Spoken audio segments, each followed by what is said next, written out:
meeting is now streaming live on Facebook. Check it out, y'all. We here. Hello, everybody. Give a few moments for folks to trickle in. Hello. There it is. Okay, here we are.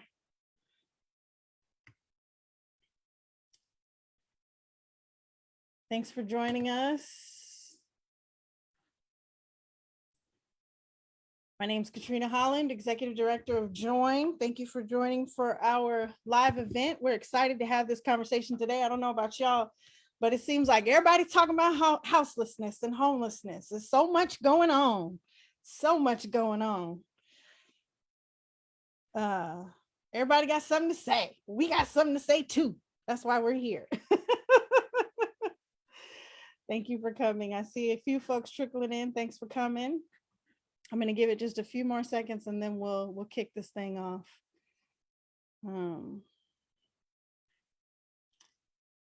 Okay. For those of us just joining, you are joins our Join Shares program, specifically talking about mobile permanent supportive housing. We are excited to have this panel today and hopeful to have a robust discussion. Go ahead and click share, try to get as many folks as you can in. We'll also leave this up on the Facebook app. Oh my gosh, that sounds like my mother. We'll leave it on the Facebook, the Facegram. We'll leave it up on our feed for folks to be able to see later. Go ahead, click share. Okay. Cool. Well, we'll just go ahead and get started. Hi, everybody. Again, my name is Katrina Holland. I am Executive Director of Join, which is a homeless services agency here in Portland, Oregon, that serves Multnomah and Washington counties, and a little bit of Clackamas County along the Springwater corridor. I'm excited to be here today with some of my colleagues from Join and some partners who work with us to talk a little bit about mobile permanent supportive housing, which is one of the many interventions that folks have been sort of discussing or focusing on in the last several years as it relates to our neighbors who are experiencing houselessness on the street. We really wanted to bring this panel together to dive into the specifics of what mobile permanent supportive housing is, and sort of the nuances of what it looks like so that we can actually share what it looks like. There's been a lot of conversation. I just heard recently there was a City Club presentation, had over 300 folks coming to talk about houselessness. Chair Deborah Kafori was there, as well as Chair Catherine Harrington of Washington County, moderated by a very good friend of ours, Mercedes Elizalde, from Central City Concern. Just talking about sort of like the state of our housing crisis that has exploded. And so we wanted to join in on the conversation today to talk a little bit about one of the interventions that we use at Join that is gaining a lot of popularity, but has been a practice for many years. And just kind of, give a sense of what it is and what it is that we do. So we're going to try to take you on a journey. If you can think about it a little bit like a funnel, we're going to start sort of big picture, talking about who Join is and what we do, sort of our mission. I'm going to pass it over to our amazing program director, Liz Weber, who's going to give sort of just an overview of the different programs that we have. And then I'm going to pass it to our mobile permanent supportive housing coordinator, Anthony Freeman. He's going to give sort of an overview of what MPSH is, how it works and supports people. And then we're going to dive even more into the details with one of our partners here, Miya Abbott, who's a behavioral health care provider that provides support for folks on our caseload at Join who are receiving mobile permanent supportive housing services. So I'm really excited about this conversation today. After we do that, we're going to have a little bit of Q&A open to folks to ask questions or continue talking if folks don't have any questions. And yeah, we're really excited to be here. So again, like I said, Join is a homeless services agency in Portland. We've been around since the 90s, so little bit of time. And I think the best way to sort of sum up our work is we are really connecting people to their journey up to stability. So if you think about folks who have experienced houselessness, it can happen to anyone.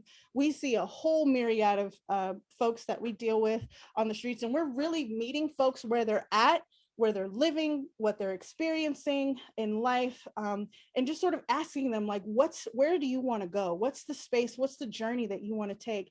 And then being friends with them to guide along that journey, and being a support to help folks get to the space where they see themselves stable, healthy, housed, connected to community, connected to work again, connected to all the things that help make a lot of us stable.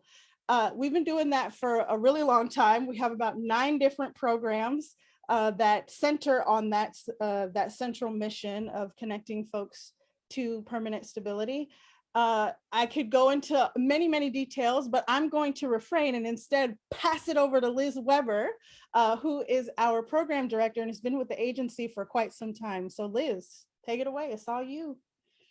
Yeah, thank you. As Katrina said, we have about 9 different programs at Join, and the Permanent Supportive Housing Team, the Mobile Permanent Supportive Housing Team known as MPSH, is a critical tool in our toolbox to permanently end people's homelessness. Join's multidisciplinary, multi-agency team, it has been providing supportive services to households who have long-term rent support or long-term rent subsidy since 2015. So while PSH is a relatively new conversation in our community, Join has been doing this work for a while and has been really at the forefront of developing our community's work around permanent supportive housing. The team currently supports around 90 families and individuals in maintaining housing and connecting to services that increase not only stability, but health and well-being as well. And there are 3 really innovative ways that this team delivers services that are important to its success.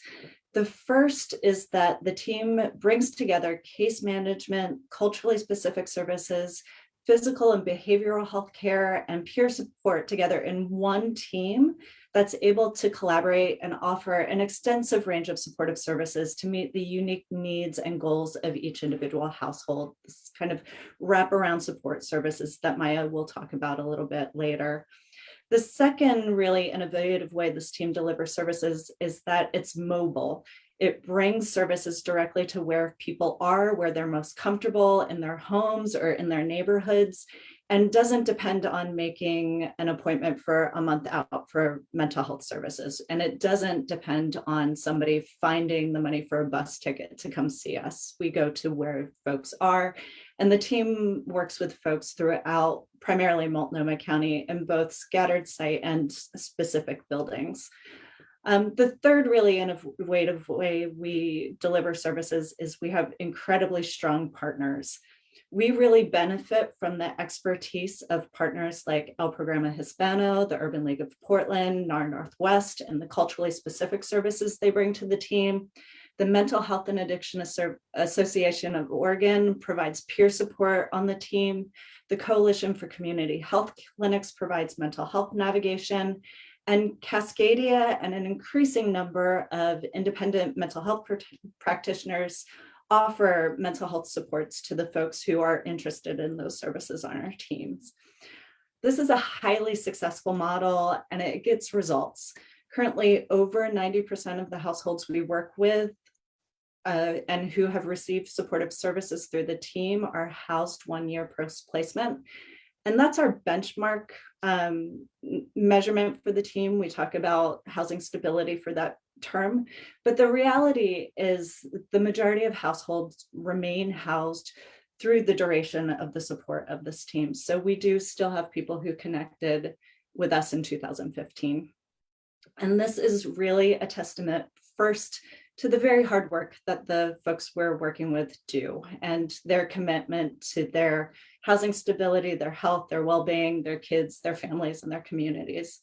It's also a testament of the work of folks like Anthony and like Miya who are providing those supports day in and day out, doing it creatively, doing it where people need to receive those supports.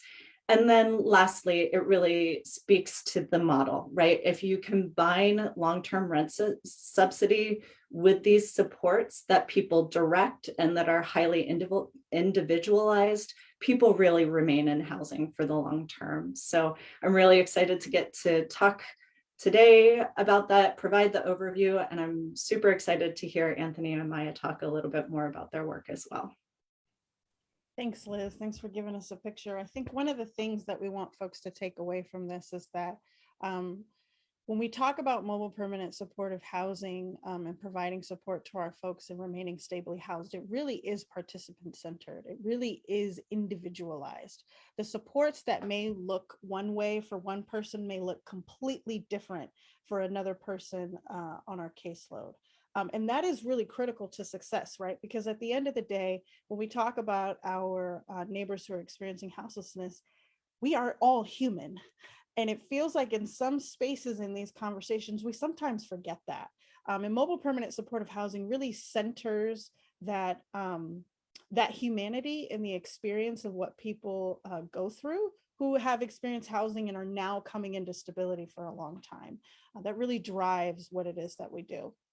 Speaking of which, I'm going to hand it over to Anthony Freeman, who is our mobile permanent supportive housing coordinator, previously a MPSH caseworker working with folks on the ground every single day. He's going to talk a little bit about what services look like from a participant's perspective and how we do that.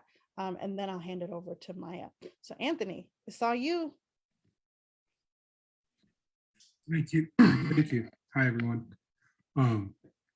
Regarding mobile permanent supportive housing and the way our services are delivered, I have a quick presentation or illustration. Our program is participant-centered.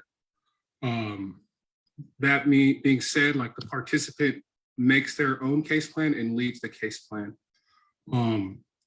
Everything is determined on the participant and what the participant would like to do and is interested in. We're going to start with our case management. Our case management, once we get a new referral from our multiple partners or coordinated access, our case manager will be responsible for that first contact, not only with the household, but with the household's referring caseworker. Once that case manager finds or meets with that referring caseworker and finds the high need support or in that moment for that household, now that case manager is equipped with more tools and to better help that participant right when they move in.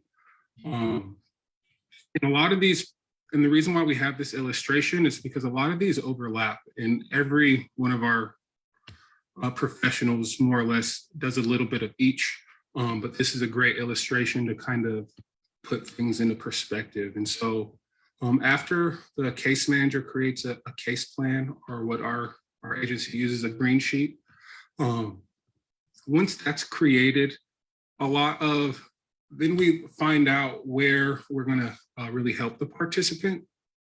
And then also as a case manager, we're in connection with the resident service coordinator and the landlord of each building. And so when a participant's housing is in jeopardy, we get first communication from the landlord so we can advocate for that household immediately.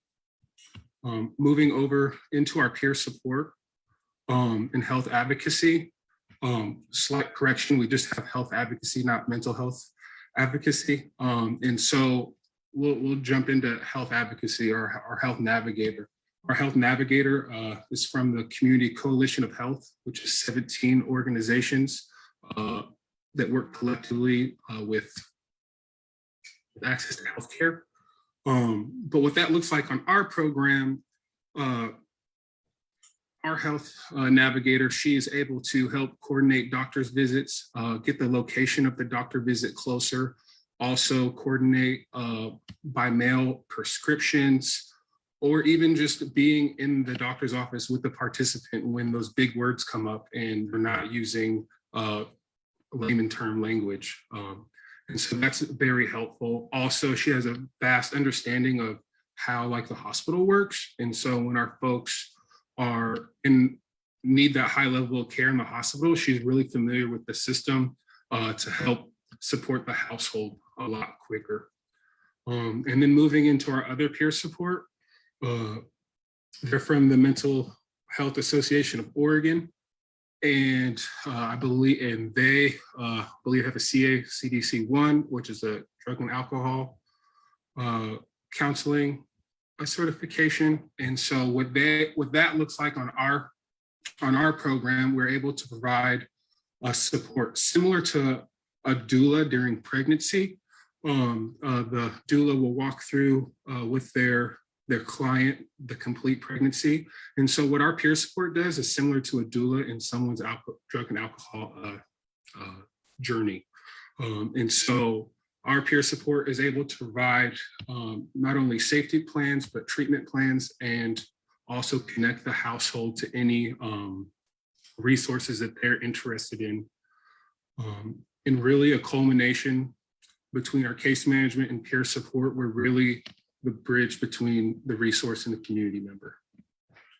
And we have our mental health support, or mental health tier arm, and we have adult mental health and family mental health. And what's really cool about our program as a whole, minus the pandemic, we do not offer services behind the desk, and we're able to meet the participant where they're at. So whether it's on the phone or in person, we do have, some of our buildings have meeting sites.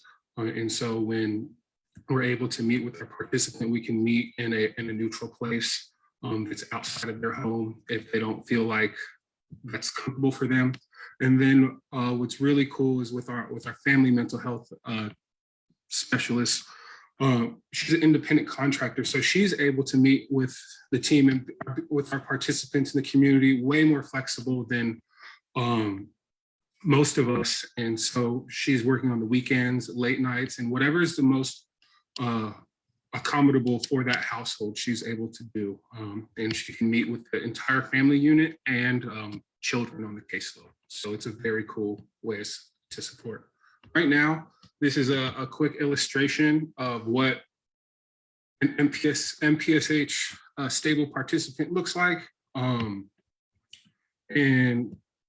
stability can look like a number of things. And for our program, it's a long-term support program. So it's really cool. A lot of nonprofit resources are time dependent. And so with our program, we're able to have time in between meetings if the participant deems that's the kind of support they need. But I made a quick illustration, and these dots are touch points to the household, to the participant. And just a disclaimer, this is a complete example. Some participants may need twice the amount of support, and some participants may not even need half. But all in all, the reason why we made this illustration is just to let you guys know, like right when we get a new participant, a case manager is going to be meeting with them a lot, because when you move into an empty household, you need a lot of things. And so we're able to get the basic necessities, get them connected to community resources like the community warehouse, furniture, the things they need for the bathroom and the kitchen. And we really just focus and hone in on the home when we're right here. Once we move down here, maybe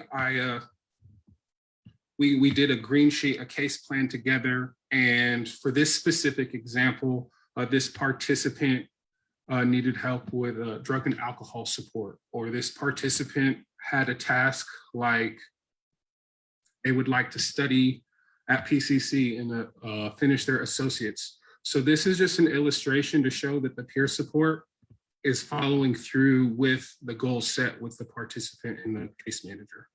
And so there's going to be times where the peer support is interacting more with the household because the household is requesting that kind of support for their specific goal.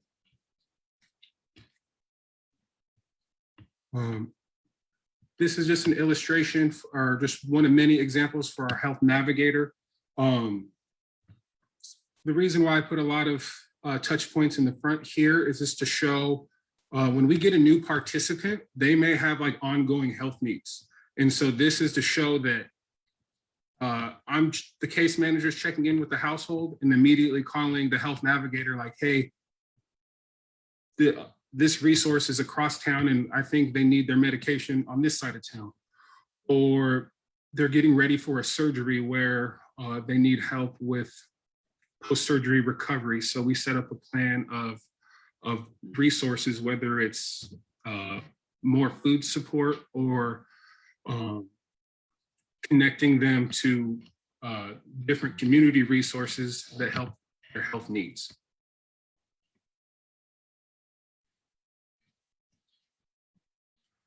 And this is a illustration of the participant meeting with our mental health professionals. Mind you, our adult mental health and our family mental health professionals work separately, but this is just an illustration for one household if they were to interact with the household. And the reason why these are more uniform, our mental health, once the participant says this is a service they would like, these meetings are pretty consistent. And it's one of the most consistent services that we provide. If we can get a household that is interested in our mental health services, we're able to set up weekly or monthly visits, but really visits as needed, or mental health sessions as needed for the household. And so this illustration right here is showing that the participant is stable, yet they're still interacting with the mental health professional and working on things that are outside of housing stability and really focusing on like mental health and health stability.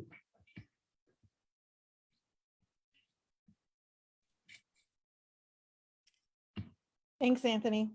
You're welcome. Appreciate you giving us a quick overview of what it's like for some of the folks who are receiving services. As I keep saying over and over and over again, one of the ways in which one of the central principles to our operating the mobile permanent supportive housing is that it is client-centered. Whatever the client needs, whatever the participant needs, the household needs, those are the things that we're going to pursue to help maximize their housing journey. And it's really critical that we do that, because one size does not fit all. Just like one size of clothing doesn't fit us all as humans, one size approach to getting stable, to getting healthy, doesn't necessarily work the same way for everybody. So Anthony, you just ended us on the mental health aspect. I think it's a perfect segue for us to dive into one of our amazing partners who's been with us for quite some time, Miya Abbott, I think since the beginning, right? No, okay. Not quite. Not quite, but for quite a while. Yeah. And so she's going to share sort of like what it's like on the ground, providing behavioral health support to folks in their homes. So take it away, Miya. It's all you. Yeah. To clarify, I've been with the team, not from the beginning, but in spirit, I have been with the team since its inception. Anybody who takes the time to listen to the podcast episodes will hear that I've been a Join fan for over a decade. So when the opportunity came up to work with this team, I really jumped at it. And part of it is because of just sort of like what you heard and all the rest of the conversation. You hear a lot of things. There's probably folks from the mental health field listening to us talk, and anybody out there is going to hear these terms that feel very familiar from what we know about the best case scenario for mental health treatment. Things like person-centered, things like meeting them where they are, things like, increasing access and reducing barriers. Those are all really healthy functions of good mental health care as well. And so getting to provide mental health services as part of a wraparound team, that's what we do. We provide services that wrap around our participants. You saw it in Anthony's amazing graphic. I'm sorry I don't have graphics, everybody, but you saw that the participant is in the center. And when I'm building relationship with clients who I'm going to become part of their mental health journey, that is critical, because that leads to more empowerment. It leads to more connectedness with sense of self. It leads to more organized connection to our own brains when we have that kind of support wrapped around us. And I really can't overemphasize the importance of the reduction of barriers to access to care, right? Because I think this is relatable for most people. There are barriers to specifically mental health care sort of globally, right? Copays are really high. Sometimes you can't get any sessions covered for, until you've paid a $7,000 deductible. Sometimes you can't find a therapist who has a specialty that you need or matches your cultural needs, or, there are so many barriers, right? And so if everyone can just kind of sit with what they know about that's common knowledge. There are barriers to mental health care access.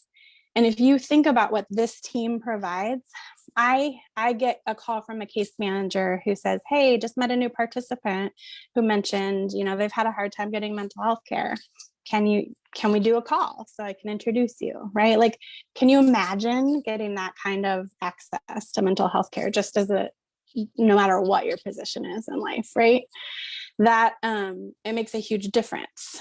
And there's another term in the field called the golden thread of treatment. And it's sort of that idea that everybody's mental health journey is a story that's connected by a sense of continuity, right? When it's going well. And if you think about what you just saw in Anthony's graphics, like that is the very depiction of a golden thread being intact. It's the very depiction of someone not having to have gaps in treatment because they don't have to cancel an appointment because they have to spend their entire day on the bus to get to the dentist or to get to an office somewhere, right? Reducing the barriers of access to systems increases mental health on its own, and in our program it gives people more access to mental health providers. I hope that makes sense. What you're talking about, Anthony, was just like popping in my brain, like, oh my gosh, yes, this is why working with this team and our participants feels so amazing to me, because it's meeting all the things that I believe as a provider, right?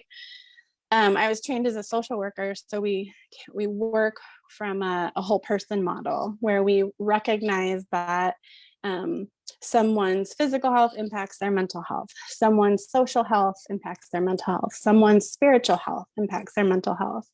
And when you have a wraparound style team with peer supports, with medical supports, with case management, you can, I hope you can clearly hear that all of those areas of a person's life are being attended to and met with care, and met respectfully, and met with, trust. Oh, I believe your story about your life and I'm here to help you navigate it, is a model of healthcare that everyone deserves, right? There's another principle that's very important in the mental health field right now that is,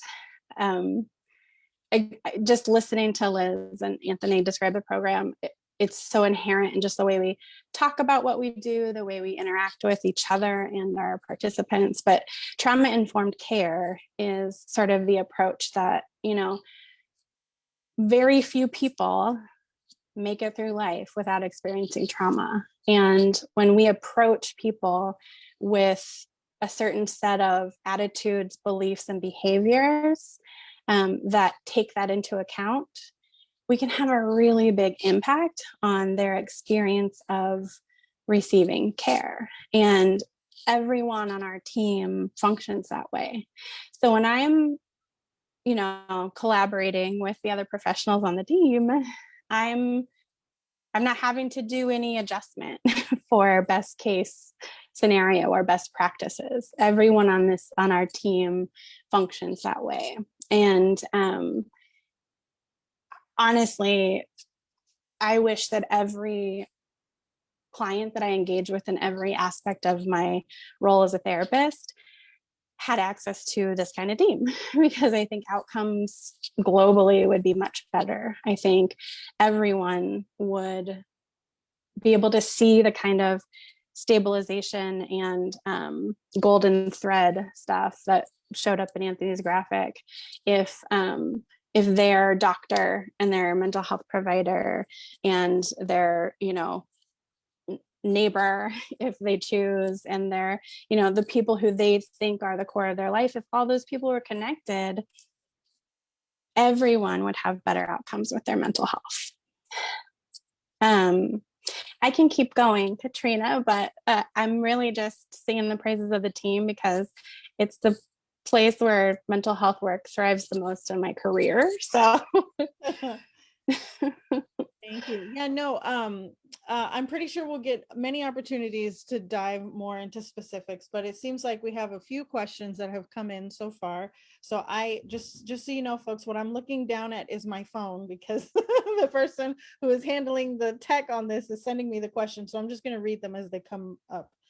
So the first question asked is, how does funding for services work? Are peer and mental health providers billing Medicaid? So how about I start and then you jump in, Maya? Is that okay? me? Yeah. Yeah. I jump in? Yeah. Okay, we'll see what happens. So I'll be honest with you, it is a complicated network of funding. It's not something that is like clear as day. I'm going to write out this grant and then I'm going to submit it and it's going to fund all the services and it's going to do it indefinitely for a long period of time. That's not how nonprofits work, and it's certainly not how this works in this industry. Why? I'm not so sure. It is one of the reasons why Join, as partly, of course, a social services agency at its heart, but also partly an advocacy organization, pushes so hard for continuity of funding. Because if you can imagine having to try to find dollars for these things, sorry, that's my son in the background, having to find dollars for these things on an annual basis and not knowing if they're going to get funded or not causes a lot of disruption. Thankfully, though, this program has been funded on an ongoing basis through Multnomah County and the Joint Office of Homeless Services, the vast majority of that funding. It funds things like salaries, fringe, and all the basic program expenses, but also has a pool of what's called client assistance, where caseworkers can get access to dollars to be able to, I don't know, purchase. Think about COVID-19. This was a big expense for us last year, purchasing computers and phones to be able to move to telehealth appointments because being in person may not have been available to a participant. Or say bus tickets or support for groceries or whatever it may look like. So that's sort of our main funding source. And then there are a bunch of other funding sources. Mobile permanent supportive housing is looked at as sort of like a partnership as well with some developers.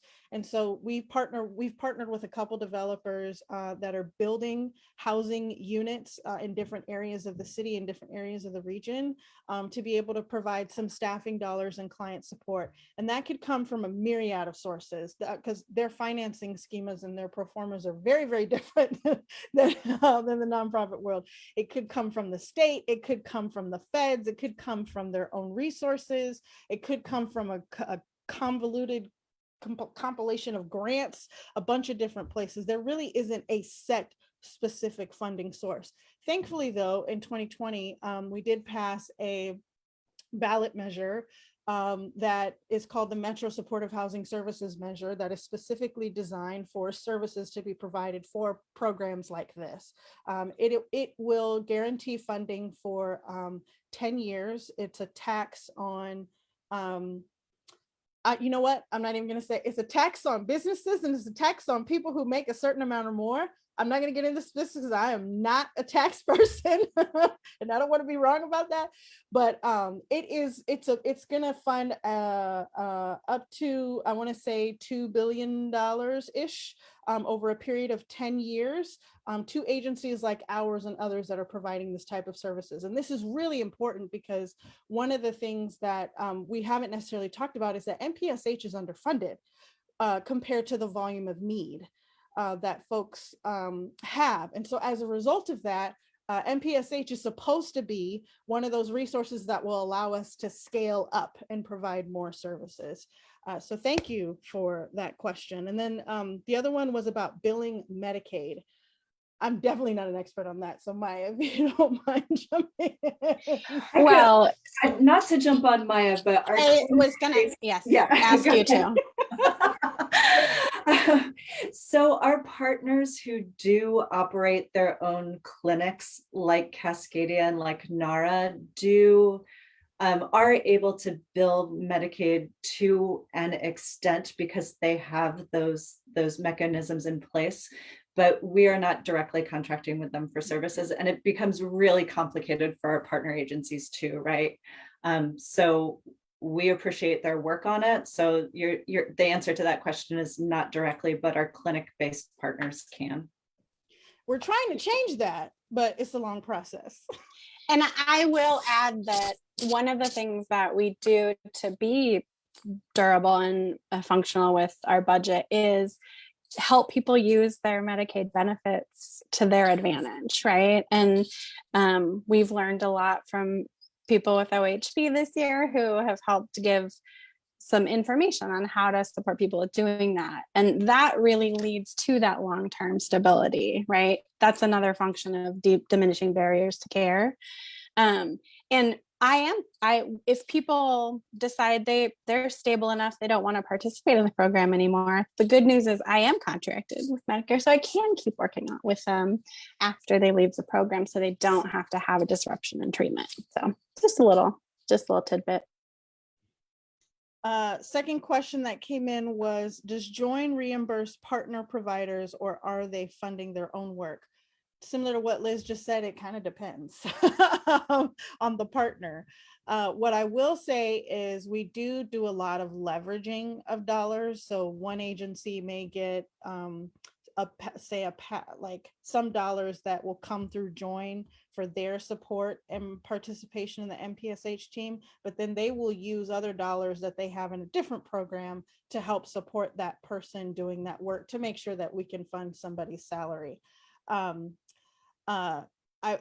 I'm going to take this advocacy moment and step on a soapbox and say that we have a long way to go to adequately fund these programs to make sure that we don't have to piecemeal like we have to right now. We are dedicated to this work, so we do it anyway because we believe in it, and we have seen the success of households that have participated. So we continue to do it just to make it happen because that's our heart. But it is one of our growth areas, I would say, from the federal government all the way down to the local government agencies to adequately fund these things so we don't necessarily have to piecemeal them together.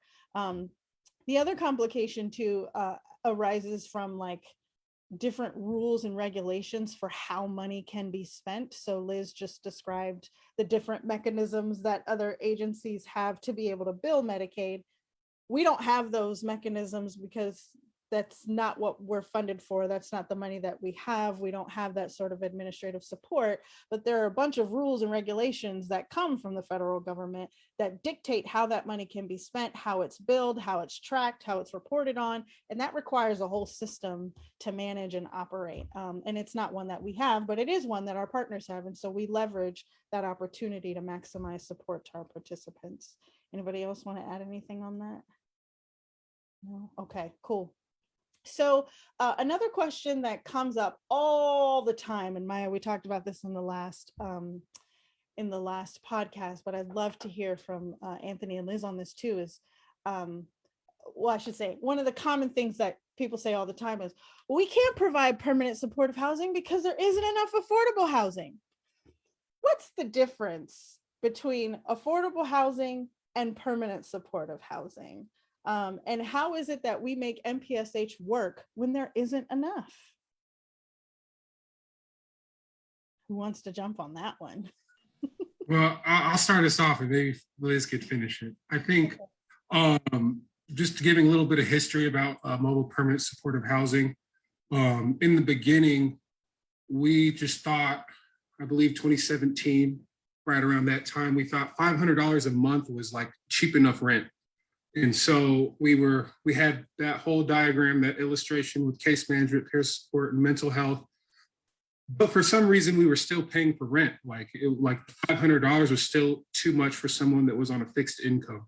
And so we advocated with the Joint Office of Homeless Services for our program to only have be a vouchered or have some kind of housing voucher, whether it's from Multnomah County, which is a long-term rental assistance voucher, or is it from the government and project-based Section 8 voucher? Due to funding, we're now leaning toward project-based long-term rental assistant vouchers. And so a lot of the vouchers are coming from Multnomah County or set in Multnomah County. Let's group the room. What was the question? Oh, just what's the difference between affordable housing and mobile permanent supportive housing, and how do we make it work even in conditions where folks say there's not enough? Thank you. Okay, so can't speak to not enough, but that example right there, as far as them having a voucher and having affordable rent, that would be an example of affordable housing. Mobile permanent supportive housing, the difference is that they have an in-person case manager accompanied with that voucher. And so as a case manager, as an advocate, we're able to help walk the household through the whole home forward process during recertification, or if they had, if their income changed and they need a rent adjustment, because that's a one thing that we see a lot. A lot of folks are sometimes they pay too high of rent for 2 months in a row. And now we advocated for a mechanism just to turn in a form, and that rent can be adjusted right there. And so our program has adjusted from affordable housing as far as cheaper rent to every participant only paying 30% of their income for rent.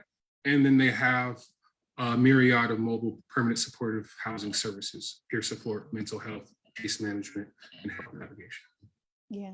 So Anthony, I think what I hear you say is, and just for clarity for folks that may not be familiar with these terms, a voucher could be either project-based, so it's specific to a building, or it could be something similar to like Section 8 or housing choice vouchers that can be used in the private market for landlords who are accepting those vouchers. So essentially, we can provide mobile permanent supportive housing, this case management support for somebody living somewhere, anywhere. It doesn't necessarily have to be like an affordable housing project. It can be, but it could also be in a private market unit where somebody is accepting a voucher.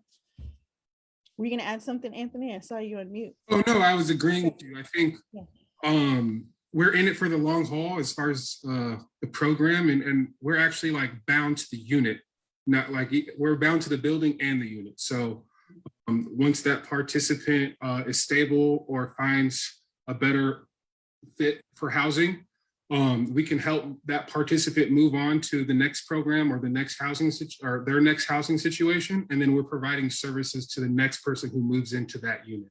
Mm-hmm. Liz, did you want to add anything? Yeah, Anthony's correct, and I think this speaks to doing what it takes and partnering creatively, because Anthony's absolutely right. Some of these the participants come through a site-based system and largely through Multnomah County's coordinated access system. But we do also have folks that, as Katrina described, have vouchers that travel along with them too. And so we need all of these things, right? We need these portable mobile vouchers that people can really choose what neighborhood makes the most sense for where their kids go to school. And we need the site-based units because we partner with affordable housing developers who do the math to make that possible. And we need, partnerships with private market landlords too. We need it all, right? This is all pieces of this puzzle and how we solve homelessness. And I think one of the biggest takeaways from that is that we don't necessarily have to wait until there's enough affordable housing units in order to provide mobile permanent supportive housing services.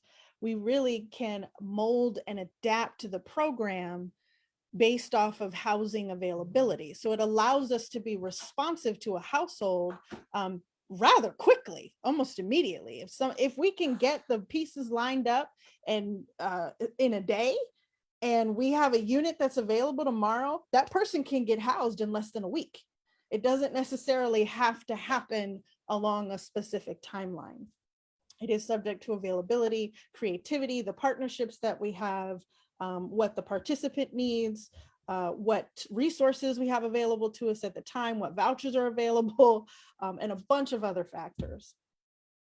Another thing that that gets sort of talked about a lot, and I feel like Miya, you're probably the best person to answer this question, is there's a lot of assumptions that folks who are experiencing houselessness are dealing with behavioral health challenges, addictions, mental health, and it's the thing that drove them there. And therefore, we need to make sure that we can address those issues first so that when they go into housing, they're able to be successful and not causing a bunch of, I hate to say these words, but this is the words that come out of people's mouth, ruckus for other participants or causing a lot of trouble. Can you speak a little bit about how we provide support for folks? Yeah, I mean, I can try. I think it's such a, people have such fixed beliefs about it. And I do, anytime I talk to friends or family or anybody about it, I do hope that the way that we talk about it can just soften some of that. And so transparency. I do hope that what I'm about to say helps with people shifting perspective, because what I know as a mental health provider who works with people across all ranges of the spectrum of socioeconomics, age, and so many different factors, is that mental health concerns are the same in your home as they are when you don't have a home. And the difference is the protection that you have by being housed. You can go into your home and not be okay versus not being okay in a place where you can't take care of yourself, right? Because you don't have the things that you need to do that. And so in my experience, we all have mental health and behavioral health needs. Every human does, because we have human brains. And so if we can soften our view that those very human concerns are a driver of that, and instead start to look at the way that systems admit or deny access to people in ways that impact people differently. If we could accept that mental and behavioral health concerns are a commonality, they're not a differentiator between people who experience homelessness and people who are housed. It's the same. Mental health concerns are mental health concerns wherever you live. And we live in a meme culture. We always have, but now it's so present. And there's one that I've seen recently that talks about the difference between making good choices and having good choices. And I think that that's really important when we think about people placing a causal relationship on mental health and homelessness, right? People who have good choices to make can take care of their mental health. And to me, it kind of is pretty simple when you break it down that way, and you can recognize that there's no human that doesn't need to take care of their mental and behavioral health. Does that make sense? It does. And I think one of the other things that I remember us talking about in the last podcast is oftentimes addressing somebody's behavioral health concerns is more successful when they are stable and out of survival, right? Exactly. Yeah, that brain-based piece, right? Like if someone just stops to think about what happens when they've had a terrible night of sleep, and think about how they're more reactive to little stressors during their day. They're more distracted. They're less capable of accomplishing the task that they can on another day. That's one single factor, right? That has a huge influence. And when people live in environments where their brains have to be in survival mode constantly because their home might literally be swept away, or because they might be harassed, or because they are just literally unsafe because they don't have the increased protection of a home around them, they're permanently living in a downstairs brain place. And that the impact of that over time on a human brain is really detrimental.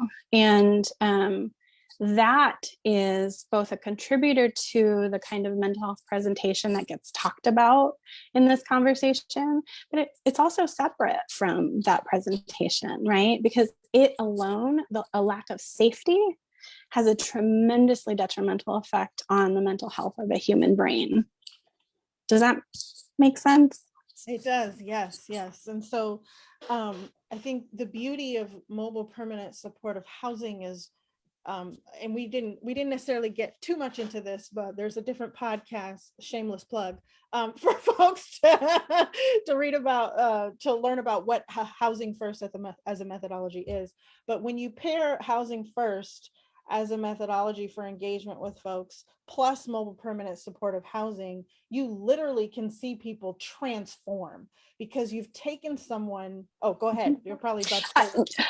No, I didn't mean, I just got excited, Katrina. I was like, you can literally see like posture change. You can see like physiological indicators of brain change in a person. So I didn't mean to interrupt you. But. Oh no, I was just gonna say, you can watch them physically change because the services that you're trying to provide to someone is in a safe space, in a shelter, or in shelter, not necessarily in a shelter, but in shelter, as opposed to in survival mode on the streets, or in survival mode trying to figure out where I'm going to go pee in the next few minutes because I'm about to pee on myself, right? And so this almost, I feel like what I heard you say also in the previous podcast is the method, like, or the what's what I'm looking for, the success rate changes because you're able to provide, what's the terminology? I can't think of it. I'm struggling over here. I mean, I'm not trying to make you sit in a struggle, but I'm not sure I'm going to pull the exact word either because sleeping also isn't happening in my life right now. Right. But yeah, the outcomes are they're impacted, right? So there's a way in which, as that line of stability starts to get more stable, that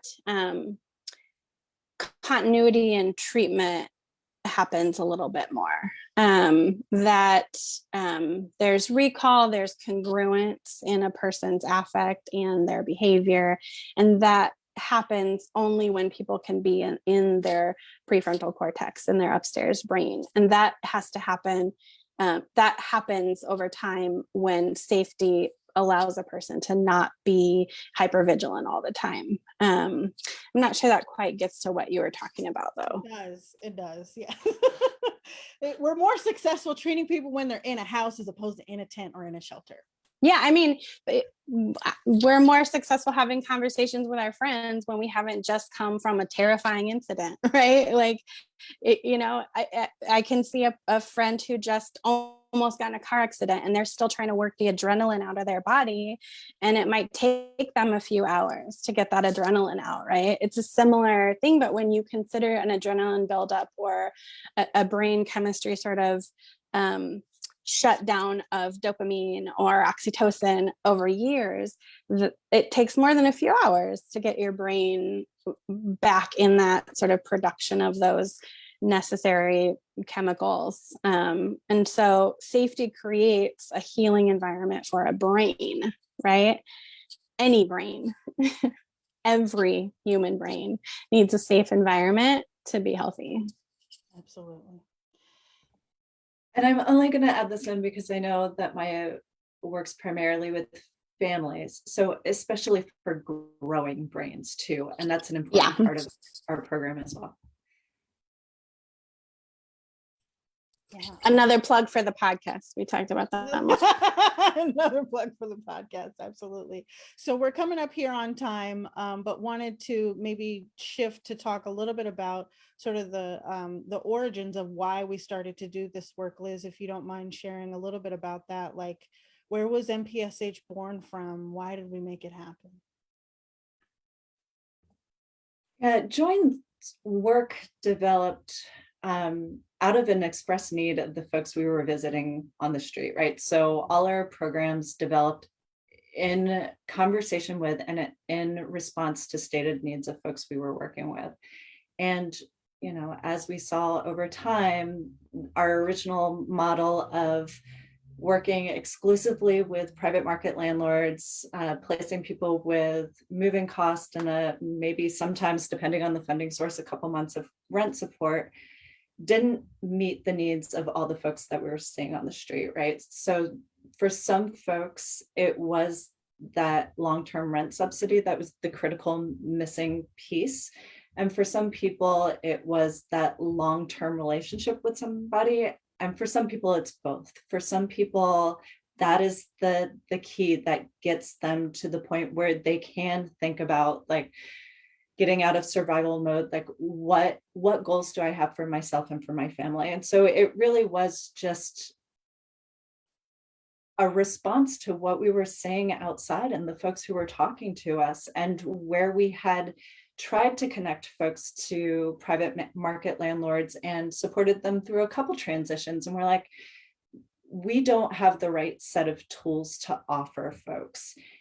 And we also know that we can offer so much more when we partner with others in our community. And so we have this really important and powerful network of providers in Portland. And if we can bring us all together and collaborate around this, like how much more can we accomplish when we work together rather than just Join being on our own, kind of doing our thing, which also is successful and also has a place. And we also definitely depend on our network of private market landlords and that short-term rent support, but that doesn't work for everybody. And we want to be an agency that really supports the needs of folks as they're described to us, and as many people as we can.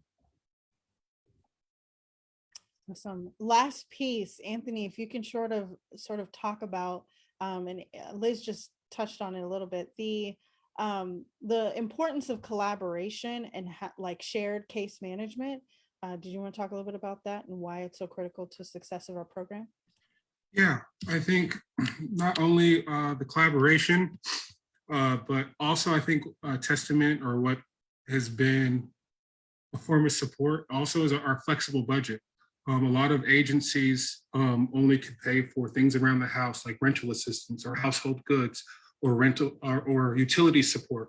And our program is able to have a flexible budget. So if someone wants to go back to college, or someone has bills that are like from Virginia, our program within reason is able to pay for these things to help provide stability and decrease the barriers to resources. The collaboration, I think the beauty of our collaboration is when you're working with multiple agencies, each agency is accessing different kinds of funding. In our case, we even have culturally specific funding. And so when these agencies receive different funding sources, whether it's rental support, community engagement, or maybe even like a health event, those respective agencies are able to tell our team, or their representative is able to tell our team, and then we're able to share that resource with our shared caseload and get our folks to those resources that they need. Also, just as like a case manager with a shared caseload, it is just amazing to be able to call on my health navigator to help out with like prescriptions that are like super long words that have nothing to do with housing. And she's able to articulate it and get that medication to the household. And then same with like with our mental health professionals. Our folks are going through a lot of trauma, living through a lot of trauma. And as a case manager, we can provide emotional support, but like I'm not like a certified professional. I haven't went to school for mental health. I'm able to identify things, but it's just so amazing to be able to hold space for the participant, listen to them, and then also be like, hey, if you want to elaborate on this more, if you feel like you need support on this specific subject, I'm able to send them to our mental health professionals on the team. Can I share a cute story? Anthony mentioned our health navigator, and I had a session with a kiddo who there was some stuff happening in their life that was really intense, health related stuff, and they had a lot of questions, and I am not a doctor. And our health navigator joined us for a session. So it was kiddo, health navigator, me, and it was an incredibly transformative conversation where this kid got to ask questions that our health navigator could answer. And when our health navigator didn't know the exact answer, they did know how to find it and where to find it. And then so that our health navigator got that information to me, and even went above and beyond and got a book for that kiddo that was like, it was basically you're a future doctor, kid book. And got to share that with the kiddo. And it's a great example of how having that partnership and having that collaborative dual role thing really allows a participant access to a bigger story of recovery. And it was so cute. So that's adorable. Yeah, I can't even imagine having, as a family who has some health stuff, I can't even imagine what it would be like to sit in a therapy session and have my therapist with me and somebody who knows the health world to be able to answer questions right there, instead of being told, all right, put it in your chart, you're going to go do your research, come back to me in 2 weeks when we have another appointment, and then we're going to talk more about it. That must have been amazing. Awesome. Well, we are at time, actually a few minutes over, but just wanted to say thank you, Liz. Thank you, Anthony. Thank you, Miya, for sharing your wisdom with us today about the Mobile Permanent Supportive Housing program. It is one of the programs that we love, all the programs that join, and this one we're particularly excited about as the Metro Supportive Housing Services dollars come online, because it's one that we are really excited in expanding. So I just have a couple of closeout comments, shameless plugs that I'm just going to throw in here. It's cold, it's winter, so just reminding folks that we do have some winter gear needs for folks that we're supporting who are living on the streets. Like Liz said earlier, we have an outreach team that's literally meeting people on the streets every day. So you can go to www.joinpdx.org/needs to make a donation. There's also a sign up form for you to schedule an appointment to come drop off your donations. We try to do it in a fairly organized fashion, so please sign up before you come. Also, a podcast plug. If you enjoyed this discussion today, we're excited to announce that we will be launching our very first Join Shares podcast in the next couple of weeks to sort of pair along with this conversation that we had today. It will focus a little bit more on permanent supportive housing, diving deep into the research, talking about housing first at the methodology. So hear from experts like Dr. Marisa Zapata of the Homelessness Research and Action Collaborative at Portland State University, as well as Jonathan Weidman, one of our partners and funders from Care Oregon, and of course Miya Abbott, who spoke on our panel today. So again, thank you so much to all who joined us and to those watching afterward. We hope that you learned something and will join us in thinking of creative solutions to address the housing crisis in our community. We can definitively say that this works for a lot of people, and we're excited to help support our neighbors get out of survival on the streets and into the safety of home and into stability. And we hope that you'll join us in that. Also, feel free to donate, www.joinpdx.org, if you liked what you saw. And also, if you believe in this work, we encourage you to go and support us with your dollars. We can use them, as you well know, as many nonprofits can. So feel free to do that. I hope you have a great rest of your day and a great holiday. Thanks again for joining us. We'll see you soon.